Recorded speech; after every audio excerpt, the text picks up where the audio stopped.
Hi, I'm Anna of All Trades, and today I'm showing you something I'm so excited about. This is my brand new blacksmithing shop, and I've lit the forge for the very first time. I am super thankful to have partnered with 3M on this project, and we have done some super awesome projects to make this space a better, more inhabitable place, and to show off some of the awesome things that you can do with 3M adhesives. Let's get started. I get my hands dirty, they show me no mercy, so I just keep working. Okay, so this is the third half of that, but well, I guess third of the woodshop building, and this is pretty much what the entire space looked like when I got started. As you can tell, this place is disgusting. It is covered in chicken poop, about 20 years of dust. The windows are, I'm not quite sure what the windows were. This might have been a grow room of some kind or something else before we moved here. But right now, it is a huge mess that I am in the process of cleaning up. I'm going to pour a foundation in here and turn this into a super kick-butt blacksmithing shop.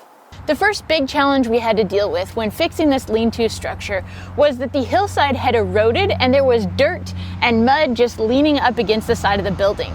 That was allowing moisture to collect and basically rot the building from the bottom up. So once all of the offending material was gone, we replaced the studs that were affected and the siding on top of it. The cleanup was by far the biggest piece of this project, and I called in as many friends as I could possibly convince to help me with that. Not only did we need to do the exterior cleanup of the hillside that had eroded into the building, but we had to do the interior cleanup, get rid of all of the 20 years of weird structures that had been built into the building, the chicken poop that had been accumulated while I was keeping my chickens in here temporarily, and all just the other gross stuff. And now it's a super awesome and functional structure. We were able to replace some of the siding in a bunch of different places. We were able to add new studs where the old studs had rotted away. And now we've got a nice, strong, functional structure. We were originally going to pour a concrete floor in here, but we found gravel beneath the wooden floorboards and we decided to just go with it. This structure was always intended to be a lean-to structure, not an actual building on the property. And that's why it made so much sense to turn it into a blacksmithing shop, something that didn't need to be airtight and that would have plenty of ventilation. And part of that was installing a beam above the far entrance of the building where we will be able to hang a barn door, which will allow this to remain an open structure, but will also allow us to open and close it to, keep out critters and to keep out thieves and things like that. With the beam newly installed, we were able to reframe and reside the interior and exterior portion of the building, which had completely rotted. And having done so, I also needed to make sure that we didn't have any mud or water problems moving forward. So we raked all of the dirt away from the building, tractored it off, and used that soil to replant my garden. The next step was to replace that god-awful sheet plastic that had been here casing the side of the building for the last several years. We decided to go with these no-weld windows. We avoided the necessity to weld the frames by cutting notches into the angle iron using an angle grinder, and then we bent the metal form into a square shape. That square shape needed to then be prepped so that we could use 3M VHB tape to affix these acrylic panes to the angle iron frames. A few necessary steps there are sanding the surface up to about 320 grit. That removes any grime and any imperfections in the surface that needs to be fixed. Then I prep the entire surface with isopropyl alcohol.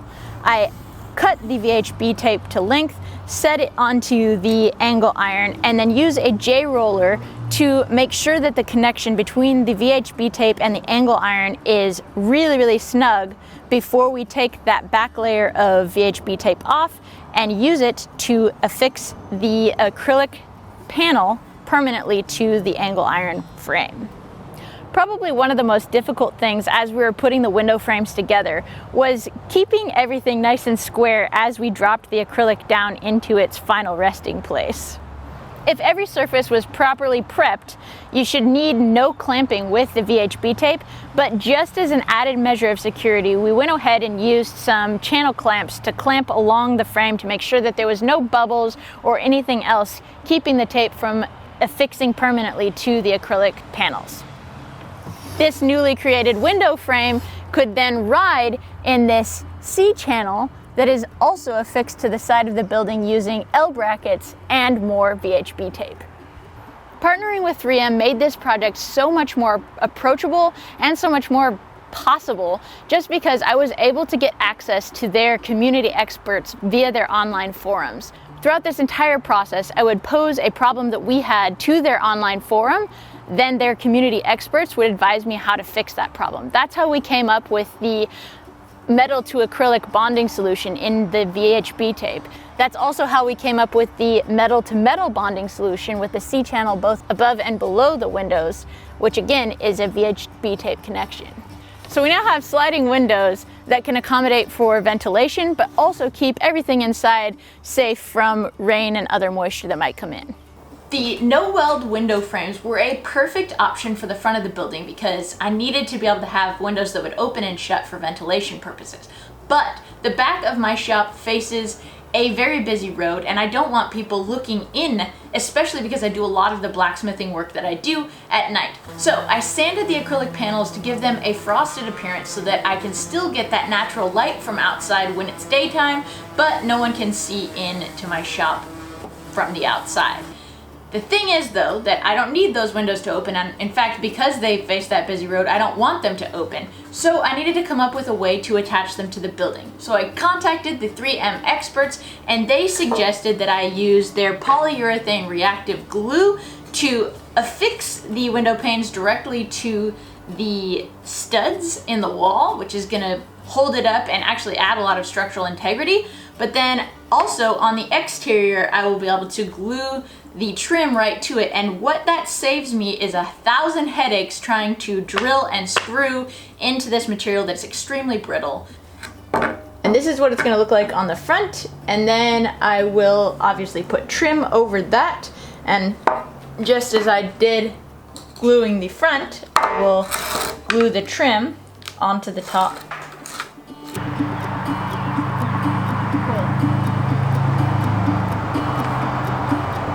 We've got windows. So after I got the siding and the windows up, we want to seal everything from the Seattle rains. So we're going to be using 3M 740 UV sealant to put it in the applicator gun. And we will caulk the building.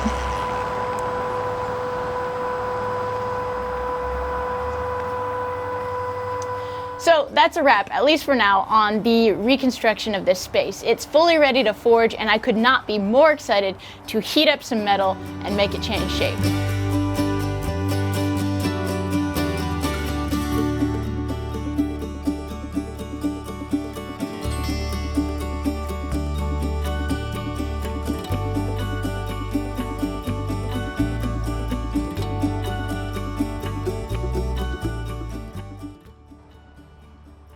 Thank you again so much to 3M for making this project a reality, and thank you so much for taking time out of your busy schedules to watch this video and for supporting my channel in that way. If you would like to support me in other ways, you can buy an Ann of All Trades t-shirt. The link for that is below. You can also find a link to my Patreon below, and as always, I hope you leave this video feeling challenged, inspired, and excited to get outside and to do things with your own hands as well. Cheers.